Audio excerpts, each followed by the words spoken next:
While many women of her generation took to the factories to help with the war effort, Ruth Hubert did her part by taking to the skies, flying airplanes. This is her story. We visited the retired World War II veteran / aviation aficionado at a beautifully restored hotel turned into an assisted living facility in downtown St. Petersburg. This petite, extraordinary woman lives by herself in a quaint apartment full of her life's aviation achievements.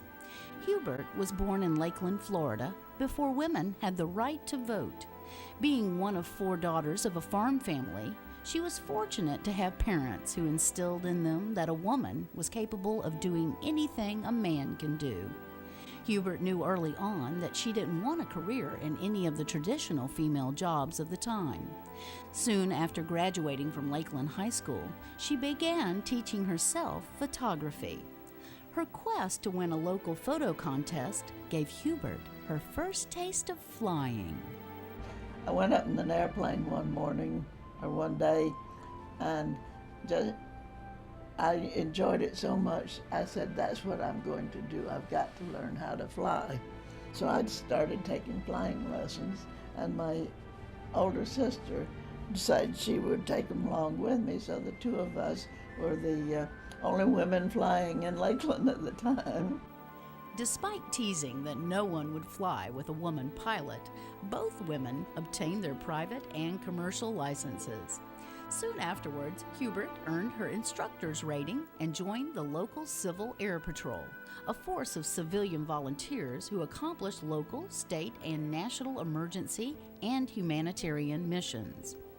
Led to believe she would be offered a job with the patrol, Hubert didn't answer the first call for female flyers in the military, but her sister Mary did.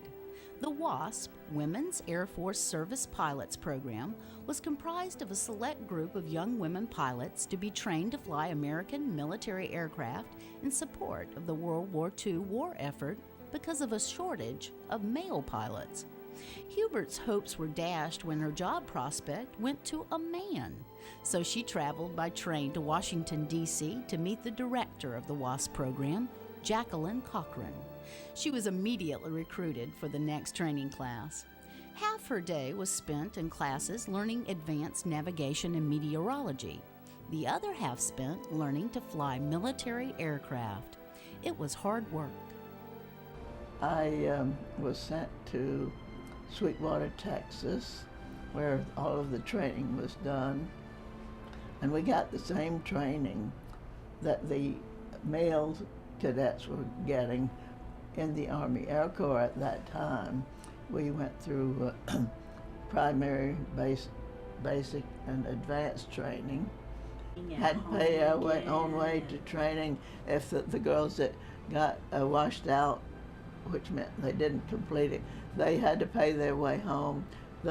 We had several that were killed in training, and their family had to pay to get their bodies sent back home. Many of her fellow WASP trainees went on to become ferry pilots, flying aircraft from base to base, but not Hubert. I was stationed at an advanced flying school for the Air Corps cadets, and they had the AG-6s there. We took the airplanes after they came out of maintenance and tested them to be sure that everything was working properly before they put them back out on the line. It was quite a fun job, actually, because we could go up and do most anything as long as we put it through all the maneuvers to test all of the systems in the plane and be sure everything was working properly, and be able to report to them anything that was not working properly. Hubert's sister had an equally interesting job. She was flying planes, towing targets, so that for the boys who were learning to shoot the guns on the ground, they were shooting at the airplanes, actually shooting at the target, but occasionally they missed the target and hit the airplane. But it was live ammunition they were shooting at them. And that was one of the more exciting jobs I think that the WASP had. Although the hand-picked group of female aviation pioneers underwent the same training as their male counterparts, they weren't considered military personnel. We were hired by civil service, actually. But we lived on the Army bases, and we were paid by civil service. But we took all of our orders from the Army. Everything we did had to be on Army orders. And during training, we would get our civilian flight check, and then we would get our Army flight check. So the Army had control of everything we did.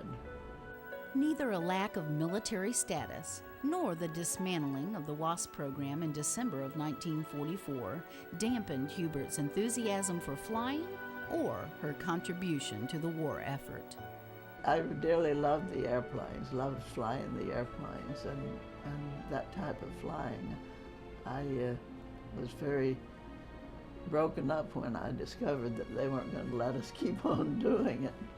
After it was disbanded, we could still wear our uniforms for a certain length of time, I think. And I took a trip up to St. Louis, where my sister was in the waves. And people would look at me and want to know, was I stewardess for the airlines or something, you know? And that they didn't know anything about the training that the WASPs went through and the flying that they did for the Air Corps. Hubert said she was often asked if she felt discriminated against, but she felt quite the contrary.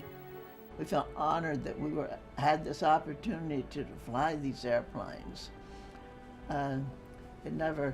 We were discriminated against occasionally, but the main thing to us was that we had the opportunity to fly these airplanes that would never have been able to fly before.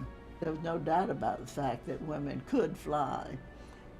And then after that, they gradually started training women in all the other services. But if we had never done it, I'm sure it would have been many, many more years before the women had a chance in the military today. And we didn't get any veterans benefits, any veterans pay or anything. There were a number of other groups who were working under civil service, working for the military, that didn't get veterans benefits just like we didn't. So finally they passed this bill. That was in 1976. So it was a long time before we actually did get benefits, but now we are considered veterans and get all the benefits that any other veteran gets. After her WASP experience, Hubert returned to Florida, married, and raised 2 children. She instructed at Albert Whitted Airport and worked for a major construction company flying its officers to different job sites. She also helped to launch an all-female air show that toured the states and rose to rank of lieutenant colonel in the Civil Air Patrol. Remarkably, Hubert continued to fly until she was 80 years old. Hubert, along with her fellow WASP and other female military pioneers, paved the way for the future of women in the military. Ruth Hubert's love of flying served her country and the state of Florida well.